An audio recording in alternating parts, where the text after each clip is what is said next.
কন্যা, আমার বাবা এদেশ স্বাধীন করেছে, আপনি গুলি চালান। কাকতালীয় ভাবে বাংলাদেশের ঢাকার যতগুলো চ্যানেল আছে সবার ক্যামেরা নিবন্ধ রাওয়ার প্রাঙ্গণে, যেখানে আমরা 200 অফিসার এবং সাথে আশেপাশের জনতা মিলে সপাচে আমরা দাঁড়িয়ে বিক্ষোভ প্রদর্শন করছি। আমরা বক্তৃতা দিয়েছি, শেখ হাসিনা দেখেছেন।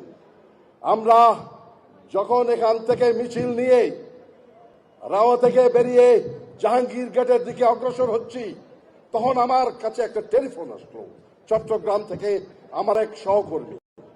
আমি হ্যালো বলে, স্যার আপনাদেরকে লাইভ আমরা ক্যামেরায় দেখতে পাচ্ছি।